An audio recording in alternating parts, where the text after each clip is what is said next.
Vale, entonces, si queréis, probamos con esto que hace un map with y le pasa una función y espera que haga otra. Entonces, por ejemplo, la función map with que le pasa eh, vamos, el cuadrado, ¿no? Le pasa, sí, la verdad es que es un poco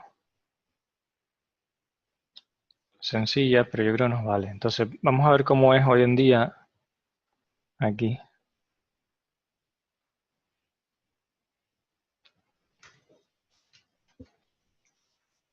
Yo siempre busco las cosas en MDN, que es la Mozilla Developer Network, y es donde mejor está explicado todo.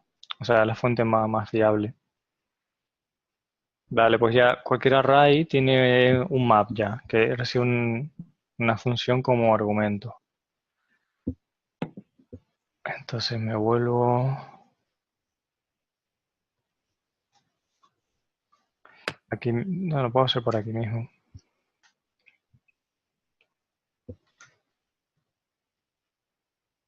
Map with es lo que está haciendo. Aquí recibe una función como argumento y devuelve otra. Y a ver esa otra.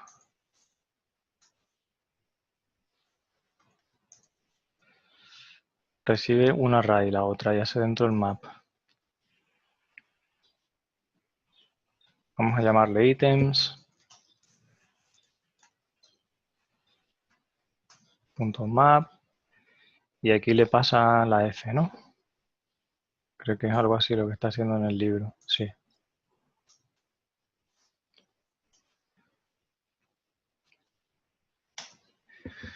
Vale, es un poco redundante porque el map ya te hace eso, ya te recibe una función y listo. Pero imagínate, bueno, es una forma de componer funciones. Imagínate que yo la f que le paso es bueno, esto me va a devolver una función. Claro, la ventaja es que se te queda una función hecha ya, que la puedes volver a utilizar. Pues por ejemplo sería mm, suma 3, ponle tú. Y entonces coges un function donde vas a recibir un ítem y tú devuelves ítem más 3, por ejemplo. Cierro aquí.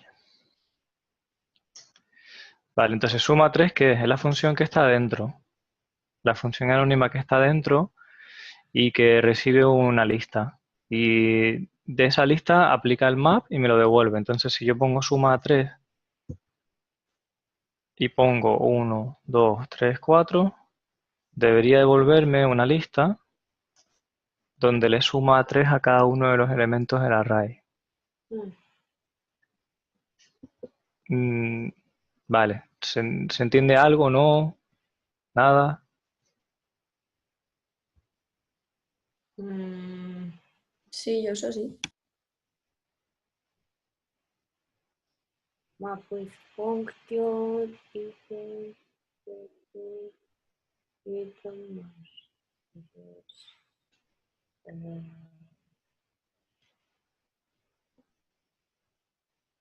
Yo, a ver, la función en sí se entiende, map with, tú le pasarás una función, ¿no? La Ujú. F. Y luego esa función lo que hará es hacer un map del array que le pases. Ujú. Vale, entonces luego declaras una variable que hace el map with de la función que tiene un ítem y el ítem más 3. Y luego aquí ya me he perdido. El 1, 2, 3, ¿de dónde sale? ¿De dónde sale? Bueno, en realidad suma 3 es una variable, pero es una función. Claro, es una función, sí. Entonces luego ya le pasas como parámetro el array de los valores. Y ya Ujú. te ejecuta la función que Ah, tiene vale, dentro. vale, vale, vale. Vale, ya está, lo entiendo. Sí, por ejemplo, si nosotros hacemos un map with y no le pasamos una función, imagínate que le paso un número 20 o un número 30, realmente no se va a quejar porque lo que hace es me devuelve otra función donde llama map y le pasa un 30. Ahora bien, cuando yo ejecute suma 3 con cualquier cosa, bueno, con una lista, por ejemplo, con un 1, va a intentar aplicar el map con un número 30 y entonces me va a decir, oye, que 30 no es una función. ¿Vale? Se queja porque está intentando hacer items.map y lo primero que intenta ejecutar es el ítem ese y eso es 30, no es una función. Entonces justo dice ese error. 30 no es una función. Mm, ¿En qué caso usarías una cosa como esta? Pues si tú tienes en el código,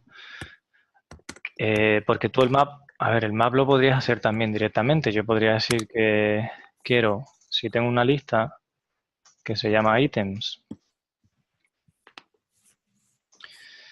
y digo items.map y aquí le paso una función donde para cada uno de los ítems yo devuelvo ítem más 3.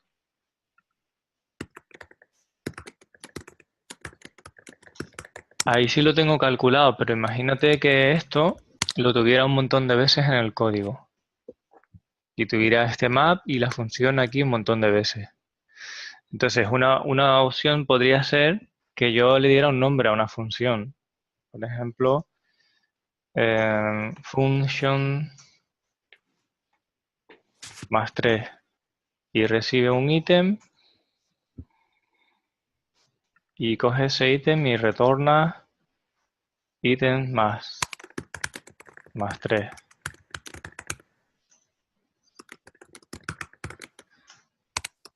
Y me sobró esto. Entonces yo igualmente podría hacer items.map y aquí poner más 3, que es el nombre de la función que yo tengo. Y tendría el array. Y ya no tendría que estar definiendo en código un montón de veces esta parte de aquí. ¿Vale? Entonces, lo otro es un poco más complicado y es que hay veces que se usa, pero yo intento en la medida de lo posible no usar combinadores si no me hacen falta, si no lo veo realmente importante, porque cuesta entender que una función devuelva otra función. Esto se hace para lo de que una función devuelva a otra, se hace como una forma de guardar, de generar funciones dinámicamente. Aquí vemos de nuevo el map width, cambiando algún parámetro. Por ejemplo, si quieres que una función, pues el memo ice, que necesitas que un valor lo recuerde y luego ejecute la función, pero que tire de un valor que ya está por ahí. Para cosas así sí se hace que devuelva funciones.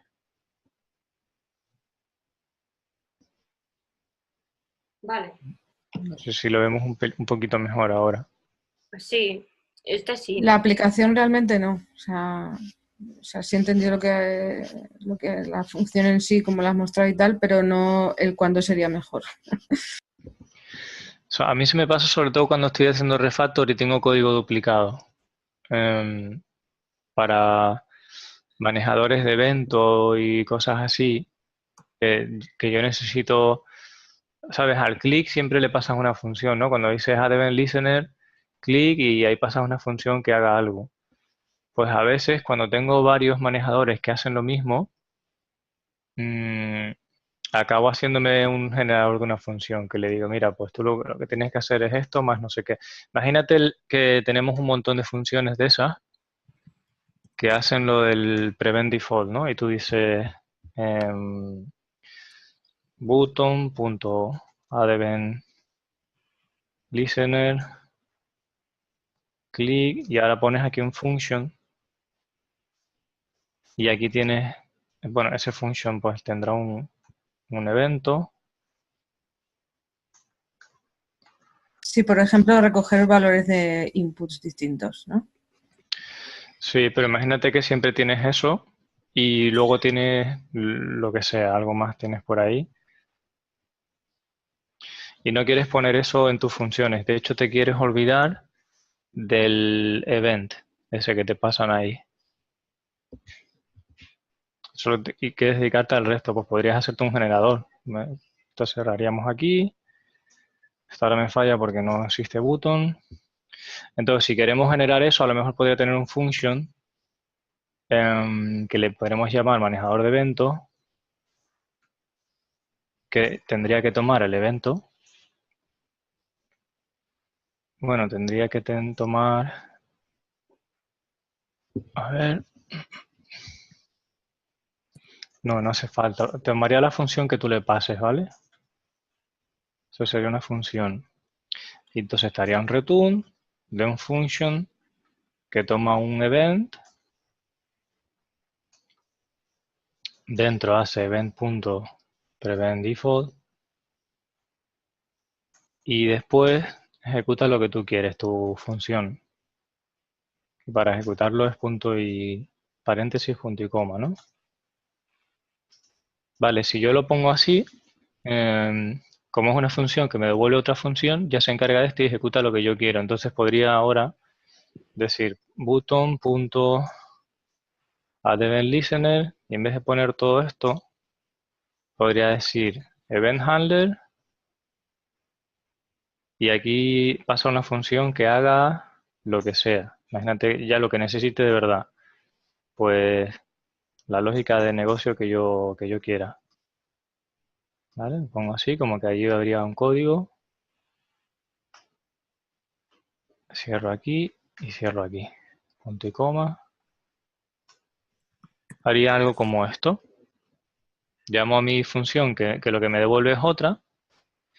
Le paso lo que realmente me interesa hacer. ¿Vale? Y me doy, o sea, me aseguro que siempre va a haber un prevent default y nadie se va a olvidar. Por eso es una utilidad que tengamos. Es decir, mira, es que nos pasa mucho que esto hay que ponerlo en todas las funciones y a veces se lo olvida a la gente, la página se recarga. Pues dice, bueno, no te preocupes, en vez de poner directamente un function, llamas a esto, haces tu función y ya eso por ti se va a encargar de que siempre se haga un prevent default. Y te creas una pequeña herramientilla que los demás programadores podrían usar y tú y te olvidas de hacer esto. ¿Vale? Te centras en la función que tú quieres de verdad y lo otro que lo maneje este invento que hemos hecho aquí. Eso sería una posible utilidad que se me ocurre con las cosas que hemos visto hasta ahora. Hay un montón, pero ahora no se me ocurren muchas. ¿Tiene sentido esto que hemos hecho?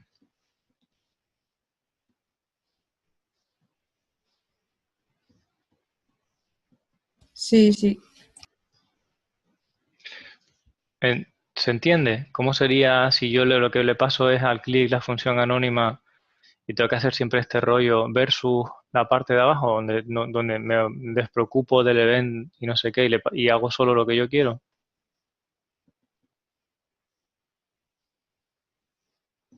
Sí. ¿Alguien se animaría a contar esto con sus palabras?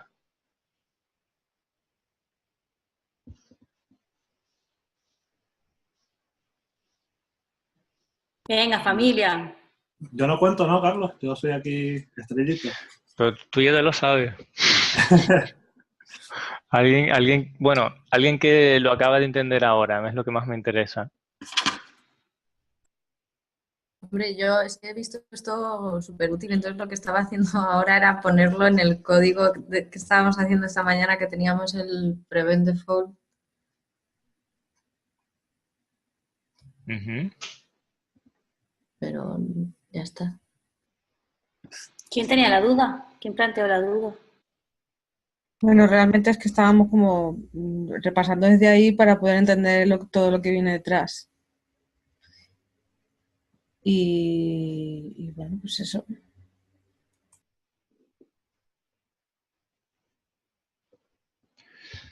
Bueno, Rubén, si no, anímate. ¿Estás callado?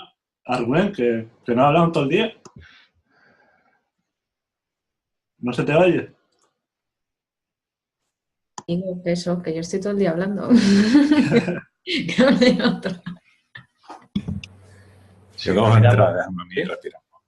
Anímate, hombre, anímate. A ver, tampoco pasa nada, no... Estoy asimilando los Pérez.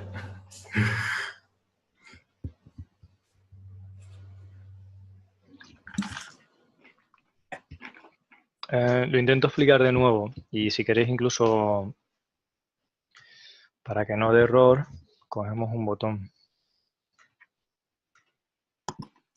Eso teníamos por aquí uno, ¿no?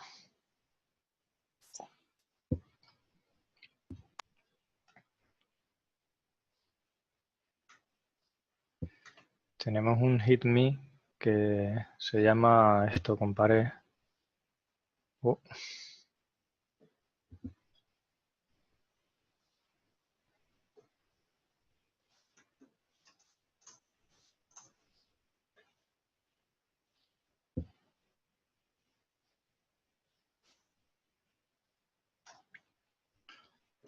Vale, ahí está nuestro botón.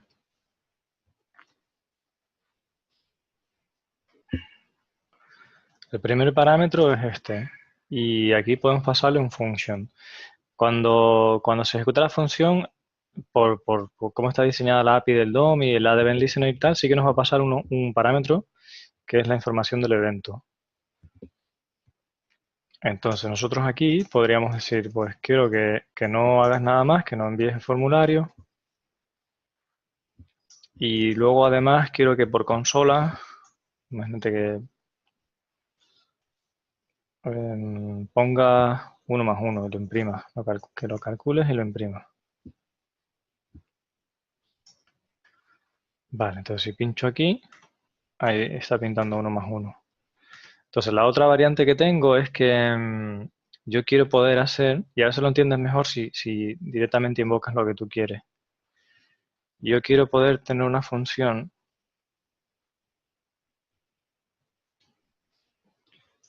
que no lleve argumentos, que me dé igual y que haga esto. Vale, pero igualmente quiero que de alguna manera haga el prevent default. Entonces no me vale con poner una función sola, porque si no tendría que hacer lo mismo de arriba. Entonces voy a tener que generar una función que haga eso. O sea, de alguna manera voy a tener que almacenarlo. Pues podríamos llamar así handle event si queréis, que es un nombre diferente al que le di antes. Y además es una acción. Vale, me va a decir que handle event no funciona. Entonces, tiene que ser una función que se llame así. No me interesan los argumentos.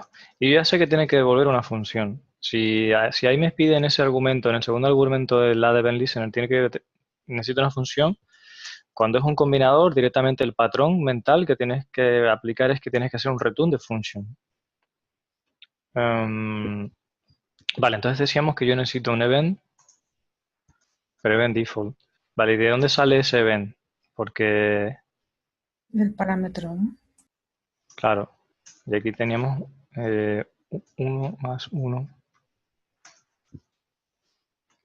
Si mi handle event no necesita argumentos, sino que es la que va a devolver, será esta, la que va a devolver es la que tiene el evento. ¿Por qué?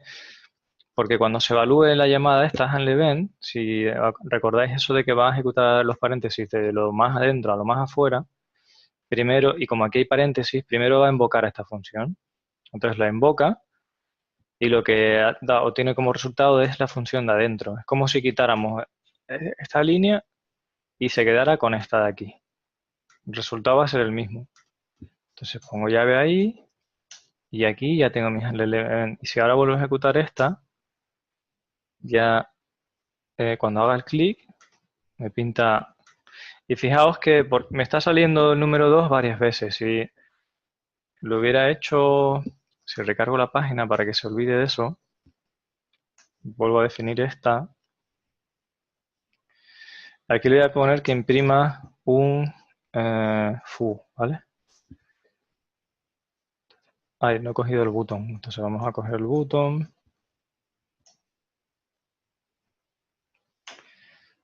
Y luego vamos a hacer que llame a nuestro event handler y ponga handler. Entonces, como me estoy suscribiendo 2 veces a la de event listener con 2 funciones diferentes, cuando haga el clic se van a ejecutar las 2 funciones. Se va a ejecutar esta de aquí, porque es una función, esta, y se va a ejecutar esta otra. ¿Vale? Entonces pondrá foo y pondrá handler cuando haga el clic. Pondrá un 2 porque porque. A ver.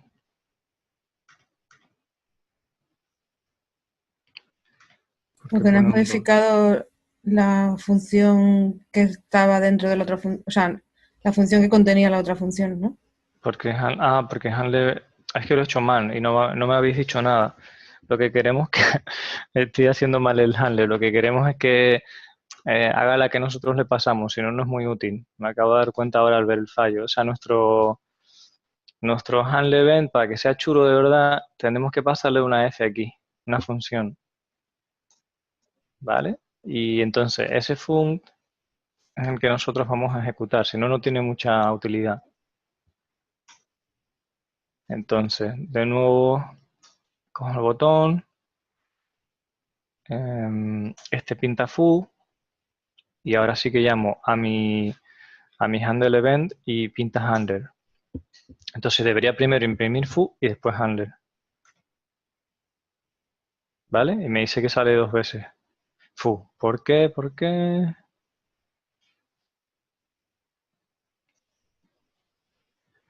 ¿Por qué ha pintado ese numerito 2?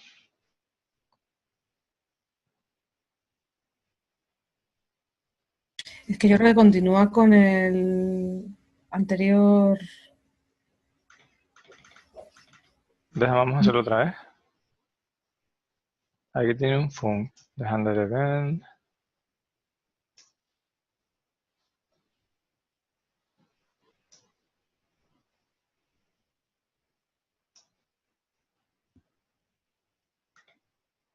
Vale, así algo estaba sucio por ahí. Porque este es el comportamiento que yo espero, que imprime a foo y luego que imprima handler. Entonces aquí ves la utilidad que tiene. Los funtores o sea, los combinadores,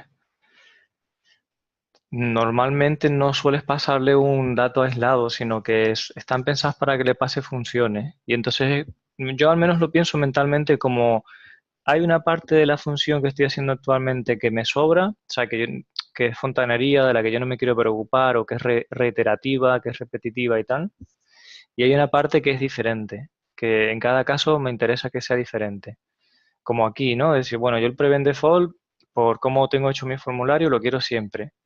Pero no quiero estar acordándome de eso cada vez que digo clic, ¿sabes? No quiero estar poniendo el maldito prevent default. Entonces me hago una función combinadora donde yo le digo que es lo importante, lo que a mí me preocupa, o sea, lo que quiero solucionar, digamos. Y esta se encarga de esa fontanería internamente, ¿vale? Estoy diseñando como una especie de librería realmente.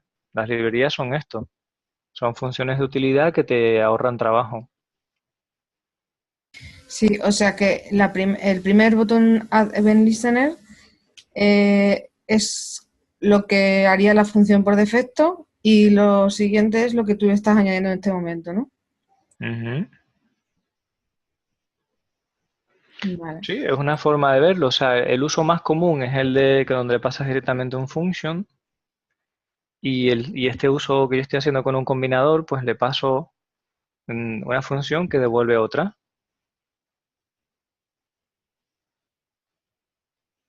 Digamos que delegas en las funciones o sea, en la función principal delegas lo que van a hacer el resto de funciones que metes ahí. Claro, es una forma de delegar, sí. Ujú, vale. Tú delegas y haces, imagínate que además del prevent default, cuando ya acabaras toda la acción, tuvieras que hacer siempre lo mismo, alguna operación de mostrar un mensaje o lo que sea. Y tú te das cuenta que en tu código siempre tienes eso. Tienes una función donde siempre, imagínate, la primera, la segunda línea y la última siempre son iguales.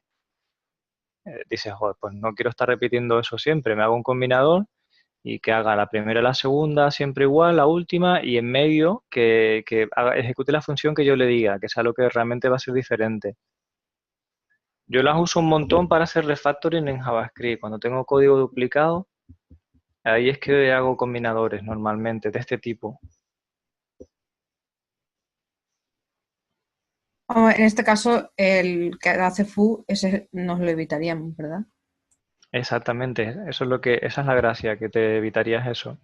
O sea, te evitarías escribir a mano el event.preventDefault. default.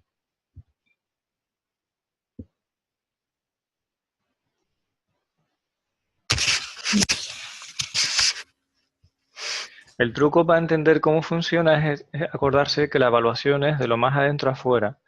Aquí hay una expresión con un montón de cosas y en algún momento hay paréntesis abiertos, ¿vale? Pues cuando hay paréntesis abiertos se va a meter dentro a evaluar y aquí se encuentra otro paréntesis abierto y cierra aquí. Entonces, lo primero que va a hacer es ejecutar handle event,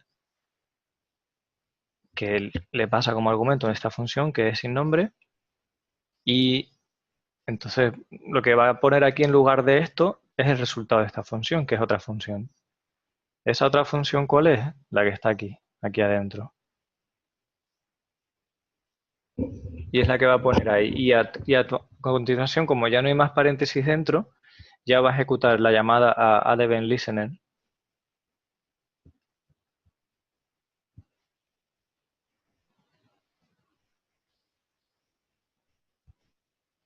Lo de los paréntesis se da mucho en lenguajes que son funcionales. Por ejemplo, en Lisp, que es un lenguaje muy antiguo, pues cuando lees Lisp hay mogollón de paréntesis porque todos son funciones compuestas y las funciones operan con cosas que devuelven otras funciones y así. Y puede ser un poco costoso de leer. Hoy en día eso pasa con lenguajes como Clojure, que son versiones más modernas de Lisp.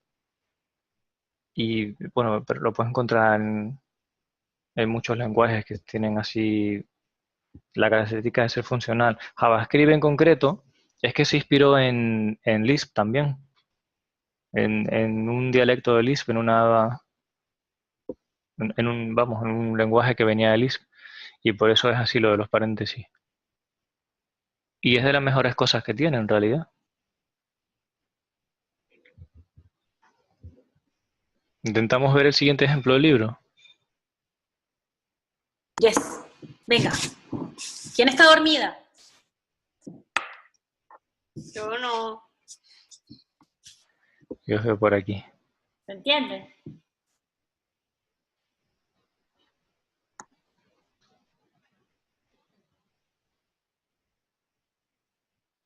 Está guay. Lo que pasa es que si vamos a estar así con cada ejemplo del libro, vamos a tardar un año en acabarlo. No, porque estas son cosas que cuesta un montón entender hasta que tu cabeza hace clic, como dicen por ahí, ¿sabes? Y lo entiendes. Y cuando ya lo entiendes, y ya avanzas un montón, ya no es tan turbio, no es tan difícil de entender.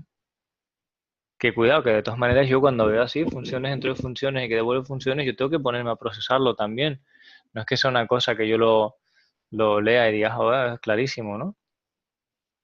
O sea que por eso yo recomiendo usar los combinadores con cuidado. Hombre, si se trata de hacer un código lo más simple posible y entendible para todos, no como muy recomendable usar combinadores, ¿no? Depende también de lo crítico que sea ¿sabes? También se trata de que el código sea mantenible y reducir la posibilidad de fallo. Entonces, con cosas como lo que contábamos del prevent default, que ha sido súper crítico en vuestros ejemplos, que os habéis confundido un montón con eso, o sea, que la página se estaba recargando y tal. Si en tu equipo eso ha pasado 3 veces y han sido bugs que han ido a producción, pues metes el este y nunca más, ¿sabes? Nunca más te va a pasar. Entonces tienes que poner en la balanza eso, ¿sabes? Sobre todo esto, los combinadores sueles hacerlos una vez y no los sueles tocar más. Si están bien hechos no tienes que tocarlo más. Entonces pones en la balanza lo que te están aportando frente a lo que cuesta entenderlo. Y si te aporta suficiente como para meterlo, pues ganas. Al final siempre esto es buscar cuál es el equilibrio entre complejidad y utilidad de las cosas.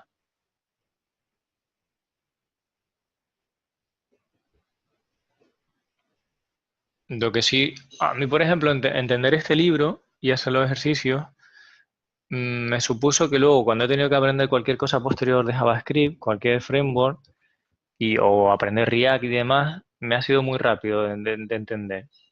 Y estaba sabiendo las consecuencias de todo lo que yo estaba haciendo, cuando componía componentes, si este esta función llama a la otra, y cuando usaba Redux, que es muy complejo todo, yo no tuve problema, lo aprendí en un par de semanas, pero tenía una buena base de JavaScript. Y había cosas que ya tenía criterio incluso para decir, no, esto no lo voy a hacer así, como he leído en tal blog, porque no tengo necesidad de complicarlo tanto. Es que el lenguaje es así, de JavaScript es uno de los lenguajes más difíciles que hay. Si lo comparas con Java, por ejemplo, que ahora sí tienen más cosas funcionales, pero antes no. Entonces, JavaScript es multiparadigma, tiene un mogollón de cosas. La gente que está programando mucho tiempo Java y salta a JavaScript también le cuesta bastante.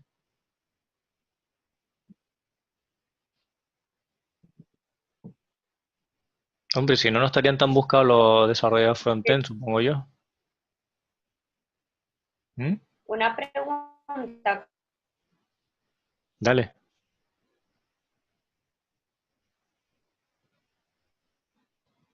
A ver, no En el texto no.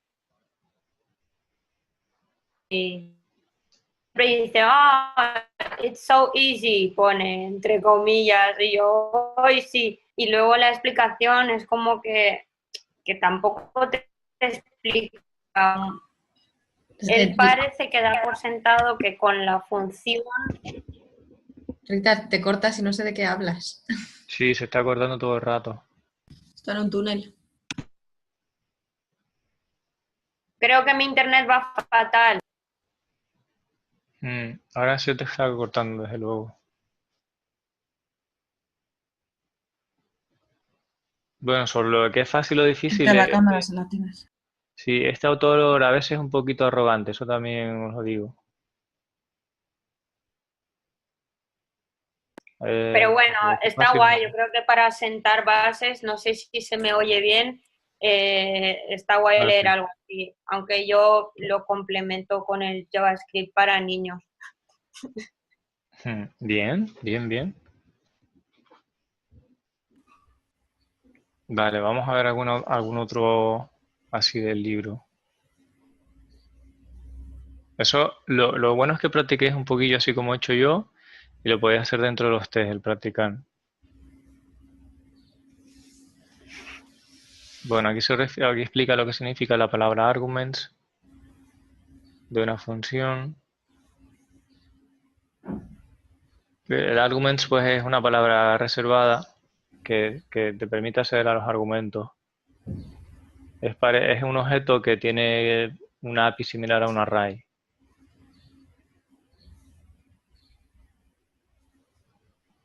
Y claro, ahora te habla de aplicaciones parciales y cosas así. Claro, call y apply, la verdad es que cuando son iguales en realidad, lo único es que apply le puedes pasar una lista, lo usas cuando tú quieres pasarle una lista y call lo pasas cuando no es una lista, sino son X argumentos determinados, pero son iguales el resto. La cosa es que por conveniencia igual a veces te ves que tienes una lista y entonces haces apply y lo que hace es que aplana esa lista y es como si llamara call, ¿sabes? Donde pues el primer elemento de la lista lo va a pasar como primer argumento, el segundo como segundo argumento. Y en funciones que no son de objeto, que no usan por dentro el this, el primer argumento no sirve para nada. Podéis poner null si queréis, que no va a tener ningún efecto. Esto sí que se usa cuando son funciones que pertenecen a un objeto. Y dentro hacen uso del this. Pero lo que vamos a hacer nosotros es intentar programar sin this, sin usar nunca el this, porque es muy propenso a equivocarnos.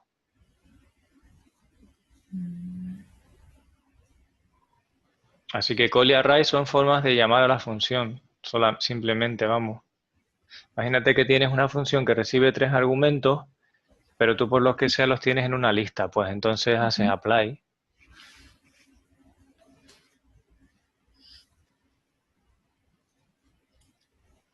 Las funciones son objetos también, por eso tiene punto. Aunque plus sea una función, tiene un punto que es otra función dentro. O sea que una función es un objeto.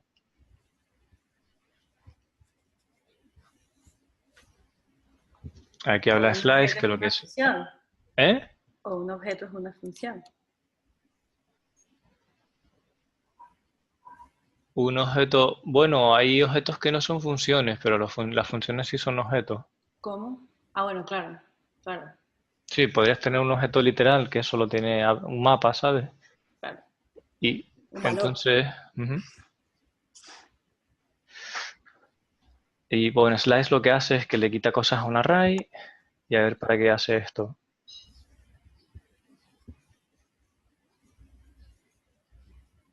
Claro, esto era muy típico en EMAScript 5, de que yo quería coger todos los argumentos que me vienen y como los arguments en verdad no es un array, aunque lo parezca no lo es un objeto. Y yo quiero que sea un array.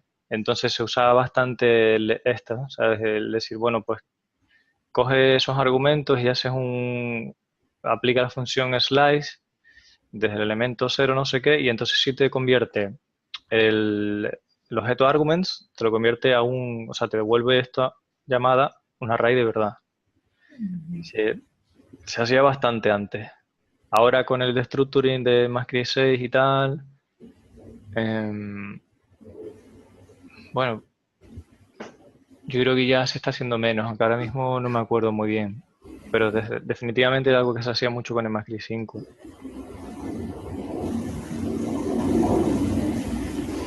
Aquí, por ejemplo, he creado una función que lo que hace es, bueno, por dentro ejecuta esto y le quita te devuelve un elemento menos, ¿no? O sea, si tú le pasas, bueno, esto sí que es útil. Imagínate, yo tengo n argumentos y los quiero meter a una lista. Pues lo harías así. Con esta función de aquí los metería todos a una lista. Aquí le está metiendo todo menos el primero. Entonces tengo un montón de argumentos indefinidos, los paso a una lista. Una vez que los tengo en una lista, imagínate que ahora hago cosas con esa lista y luego los quiero volver a pasar como argumentos a una función. Pues ahí es donde hace función.apply y le pasas esa lista. Y hace la conversión al revés. De lista los convierte en argumentos. Sí, esto es bastante típico hacerlo, ¿sabes? De que, bueno, dame una lista, esos argumentos, le voy a hacer no sé qué y luego hago apply y se los paso a una función.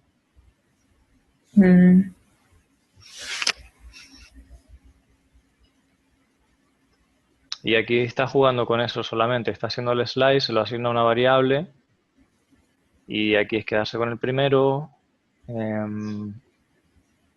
Carlos, pero ¿por qué siempre usa esa barra baja? No lo entiendo. Yo tampoco, yo no me gusta usar barras bajas, ¿sabes? Porque los nombres de variables deberían de ser pronunciables. Pero vamos, que a nivel JavaScript no significa nada, es que le ha gustado ese nombre. Ah, vale, pensaba que tenía alguna funcionalidad. No, la barra baja es permitida como la A o la B o la C, ¿sabes? No tiene nada especial. Yo prefiero no poner varias barras bajas en el código ni cosas así. Yo pensaba que lo estaba poniendo por lo de las aplicaciones parciales, porque antes de eso no había puesto barras bajas. No, pues no, de verdad no significa nada especial la barra baja.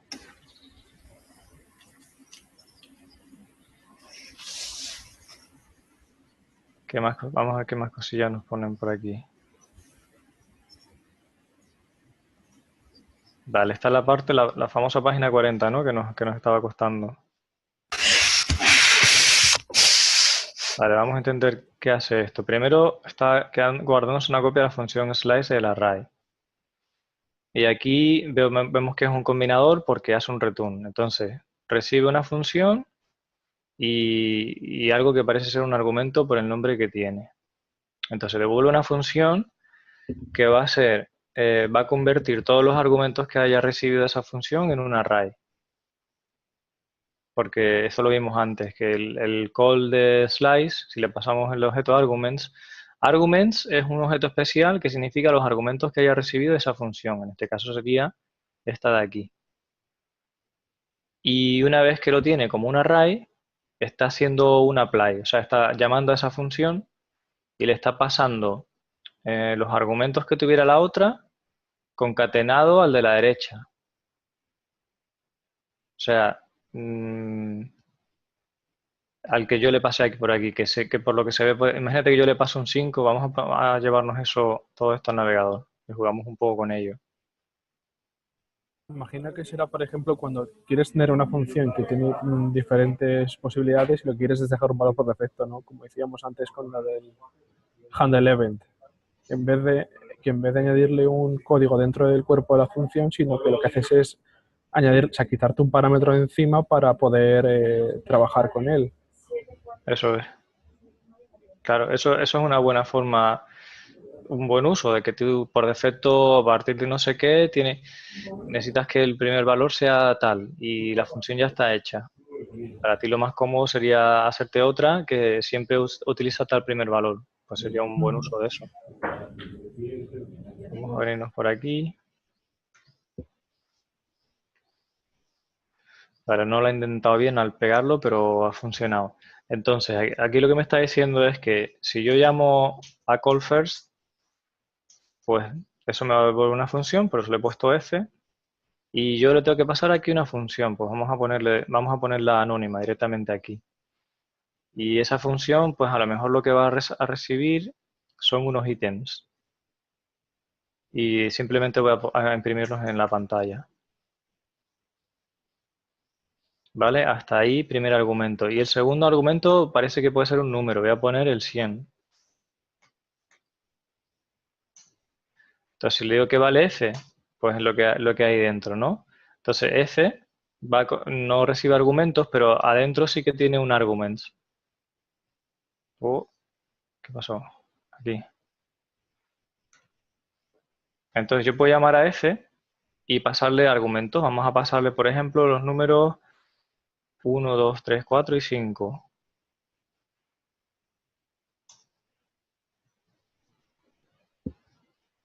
Y está ejecutando la función que yo le había pasado inicialmente, que pinta unos ítems. Y vale, le está pasando, pero hace un apply. Claro, como hace un apply, tendría que poner un montón de... Realmente tendría que poner ítem. Tendría que hacer así y pintar eso ahora.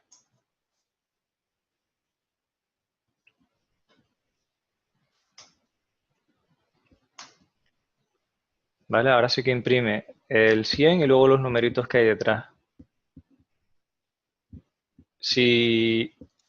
Claro, porque está haciendo apply justamente. Entonces, al hacer apply, coge lo que era un array y me lo pasa a argumentos en posiciones que hay ahí.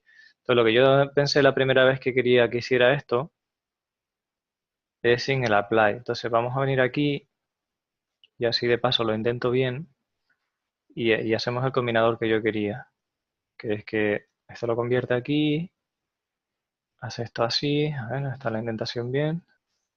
Pero en vez de que haga un apply, quiero que directamente llame a la función y le pase el primer argumento y después todos los demás que venían, que le pase un array.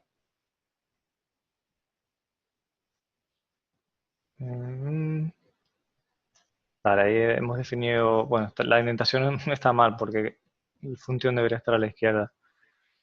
Pero ahora con eso, con lo que yo había hecho antes, si yo pongo 1, 2, 3, 4, 5 como estaba, ahora sí me lo imprime en un array.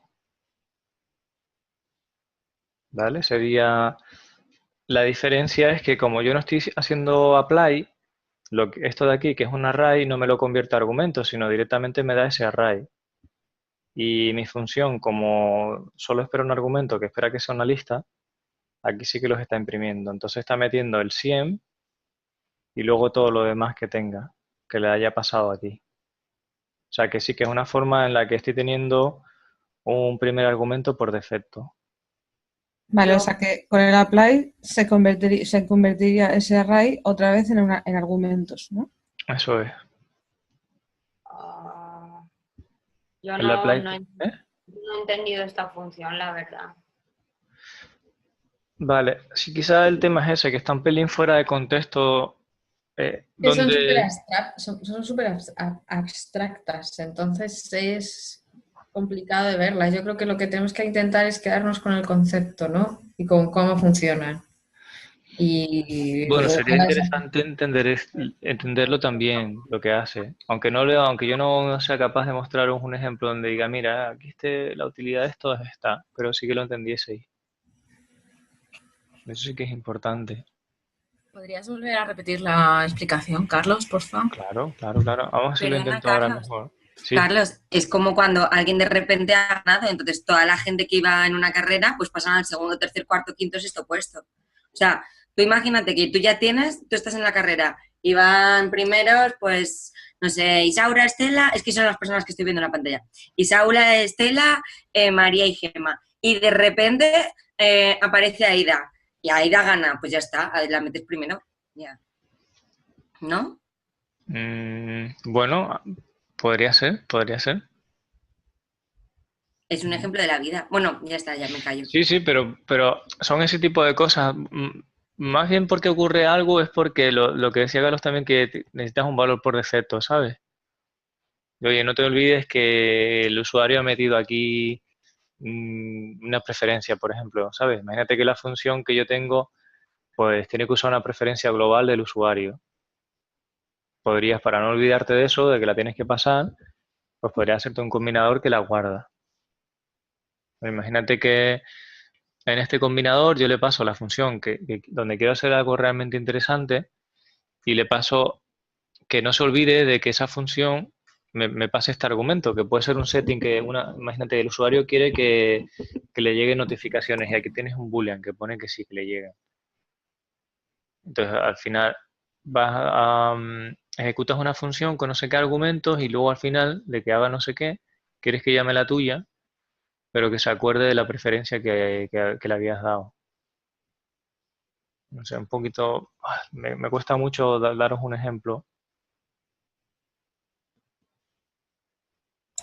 Aunque no puedas darnos un ejemplo, ¿puedes volver a explicarlo, por favor? Claro, venga, yo lo que voy a hacer Sí, es... sí, porque yo tampoco la he entendido, Carlos. No sé si puedes llamar de alguna otra manera el font larg es que no Sí, acabo de pillar vamos cómo a funciona. llamar, en realidad lo que se está haciendo es guardarse, ¿vale? Vamos a ponerle que es un argumento por defecto. Vamos a hacer una cosa, Carlos. ¿Por qué no usamos un argumento por defecto, un grupo que se llame Adalab o Kairos o Generación K, por ejemplo? Y entonces metemos usuarios, lo hacemos como más, ¿sabes? Y entonces que todos los usuarios tengan, primero, que cada array sea un array de propiedades de usuario y que todos tengan de primer, lo diré, atributo, el nombre del grupo, para que sea más visual. Imagínate que el nombre del grupo es ese, ¿vale? Y lo que quiero que haga mi función es que va a tener por aquí people, ¿vale? Y entonces dentro lo que podemos hacer es imprimir nombre y grupo, ¿no? Eso es. Puedes ponerle... Lo voy a ir intentando un poco.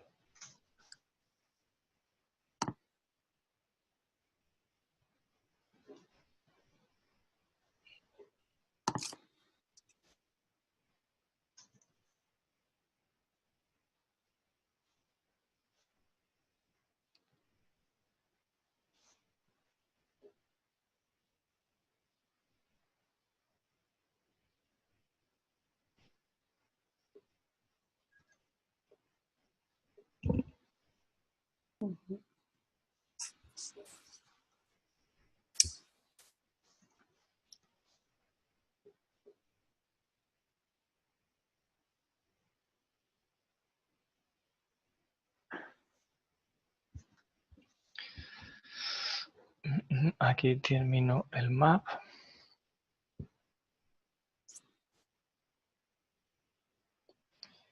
Y termino el function. Vamos a intentarlo así. Y... Vale. Creo que así sería la llamada con todo lo que yo quiero. Esto es bastante típico de que empiezas abres llave para definir una función y cuando la terminas la pones en la misma línea donde empezó. O sea, si la definición empezó aquí, pues intentas la llave aquí. Entonces, ¿qué estoy haciendo? Estoy llamando a callFirst con una función que primero quiere un nombre de grupo y luego quiere una lista con personas.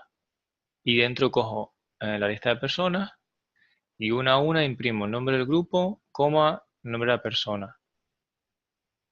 ¿Vale? Y el nombre del grupo, por lo que sea, imagínate que cuando yo estoy definiendo esta función, yo el nombre del grupo no lo sé, porque no me lo han dado, porque no lo he podido leer, o porque, ¿sabes? No está en la interfaz de usuario o lo que sea, pero aquí sí que lo tengo. O sea, adentro no lo sé, pero aquí sí que lo he podido coger de algún elemento de la interfaz de usuario o lo que fuera, ¿vale? Como yo quiero separar lo que es acceso a los elementos de la GUI con lo que es funcionalidad, pues esta función no sabe de dónde sacar el nombre del grupo, solo sabe que tiene nombre del grupo y una lista de gente.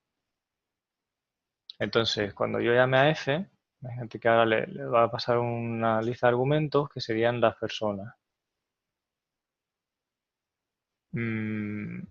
Serían una lista de objetos, pondría name, este sería un objeto.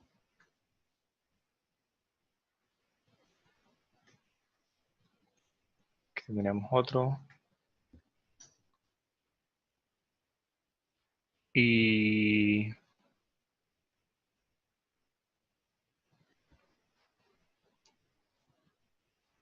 vale, lo que me está haciendo la función es que me está devolviendo un array, pero no está pasándome el primero y hay que cambiar el combinador para lo que yo quiero que haga, ¿vale? El call first, si yo lo que quiero es que haga es que primero a mi función me dé vamos a llamarle default group, por ejemplo. Pues yo quiero que llame a mi función pasando ese default group y después que le pase los argumentos esos, que es un array. ¿Vale? A ver, sobrescribo otra vez el combinador y llamo otra vez a la F y ahora consigo lo que quería. Que pone nombre de grupo. Vale, lo voy a hacer en dos pasos. En vez de poner la función anónima aquí, lo voy a hacer en otro paso más.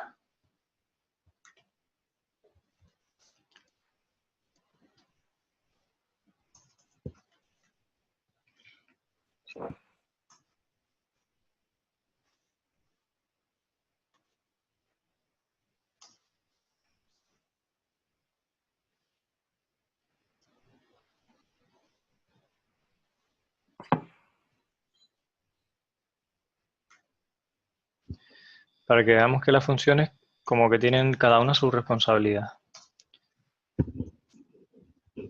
¿Vale? He escrito la función renderPeople, que lo que no sabe dónde viene el group name ni sabe dónde viene people. Eso ya el programa lo sacará de otro sitio. Entonces, imagínate que el nombre del grupo yo lo saco de esta caja de texto, que esta caja de texto se llama como rand number input. Bueno, no es el nombre más adecuado para lo que quiero hacer, pero imaginamos que sí, que sea. Entonces, Te tenemos, sí. lo que puedo hacer es llamo a mi call first, pero ahora le paso el nombre de la función render people, porque no me completa. Sí. Vale. Y aquí le digo que esto lo va a pillar del elemento.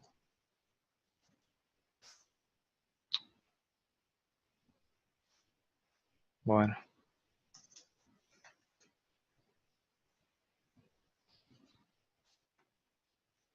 Creo que algo así.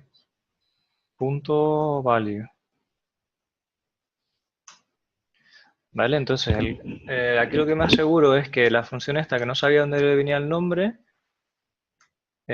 como valor va a tener el grupo. Y ahora lo otro, que era el tema de los usuarios, como, no sé, imagínate que no lo sé hasta el momento actual, y ahora sí que lo sé y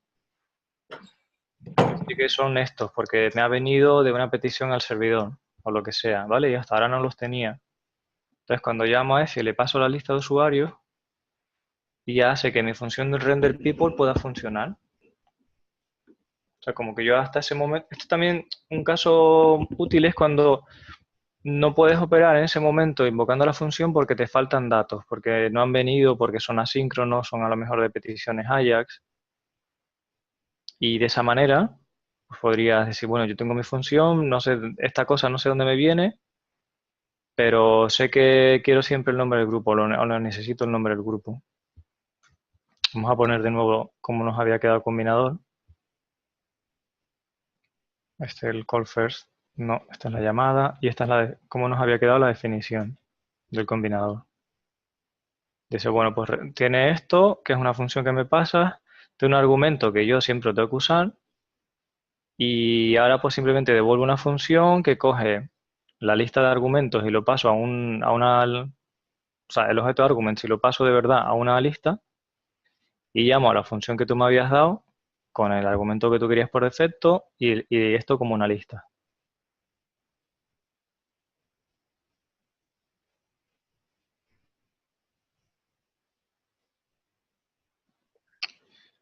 Y ahora el silencio es que o se me ha desconectado internet o nadie entiende.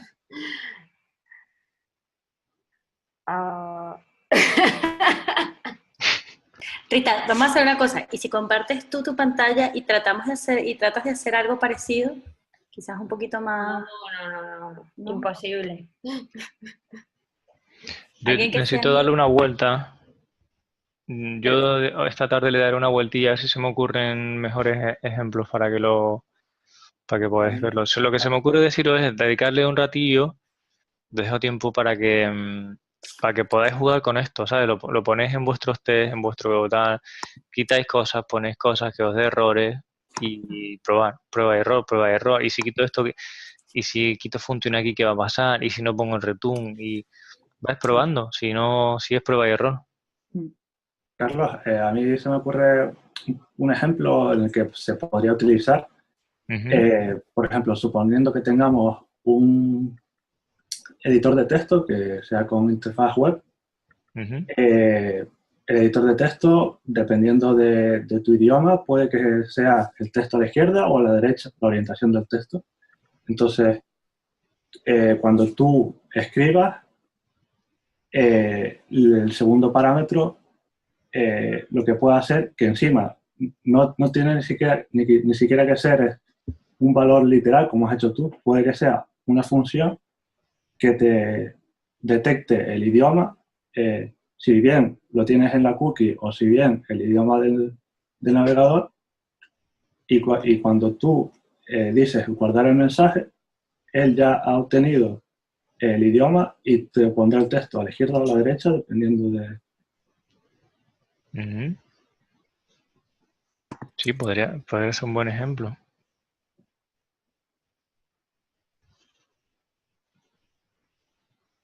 Además, así está encapsulando comportamiento que no tiene por qué ocuparse el guardar el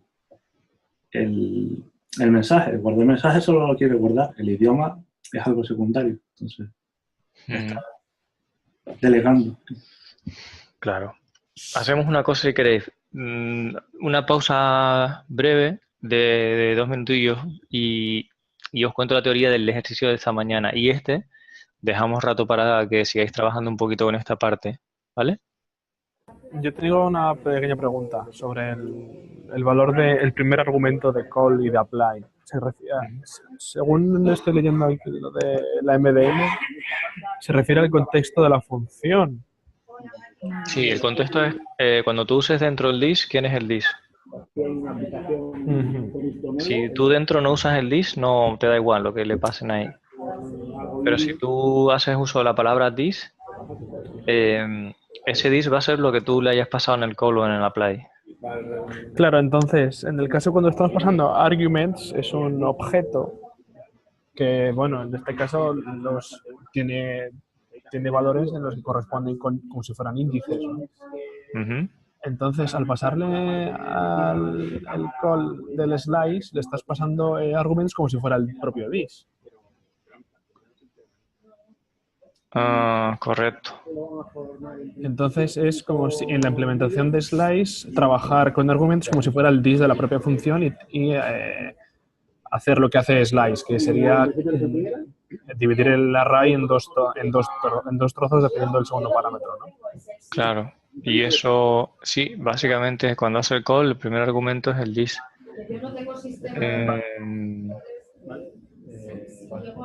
Pues sí, eso es así como tú estás diciendo. Vale, entonces, o sea, si queremos, por ejemplo, que una función mantenga el contexto, por ejemplo, para querer extenderla, el valor dis ese que tendríamos que pasarle sería la propia función.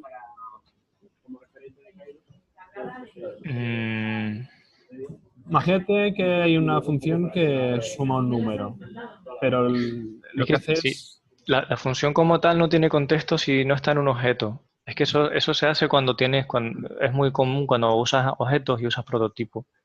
Ujú. Pero si tú tienes una función que no pertenece a ningún objeto, que no es parte de ningún objeto, no hay contexto, te da igual. O sea, que podrías ejemplo, si pasarle la null, función es- undefined o lo que quisieras, que daría igual, ¿no? Daría igual. Por ejemplo, si es una función pura, no va a usar el dis, porque no tiene, es autocontenida, ¿sabes? Ya. Entonces yo solo veo necesidad de usarlo en lo del contexto cuando adentro hace referencia al dis. Cuando estás, por ejemplo, trabajando con prototipos, ¿no? Ujú. Y con O podría, propiedades y métodos de la propia función, ¿no? claro, podría ser un objeto literal que tiene funciones que dicen dis punto no sé qué porque se refieren a métodos de ese objeto. Vale. Nosotros que intentamos es un estilo de JavaScript donde no haya que usar el dis. Vale. Eso, por ejemplo, en React no siempre es posible, a veces lo tienes que usar. Porque los componentes que son raíz tienen que dar de la clase de React y entonces ya tienes que usar la clase. Entonces cambias lo que es el ámbito, ¿no? Con el dis de cada uno.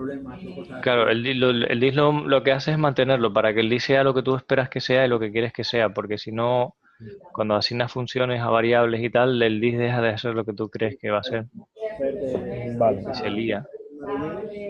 Vale. Entonces se usa bastante el bind para mantener el dis en su sitio y desafortunadamente, de lo que yo recuerdo, React no puedes quitarlo. En esos casos tienes que seguir usando el dis. Pero bueno, solo te lo digo de memoria. Podría ya no ser así, pero creo que sí. Creo que con las arrow functions se soluciona.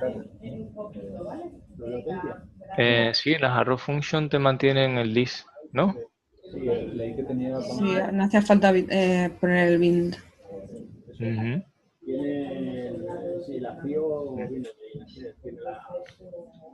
Muy bien. Pues si me dais 2 segundos, bueno, ¿tenéis más preguntas de esto? ¿Os parece bien el plan ese que os contaba?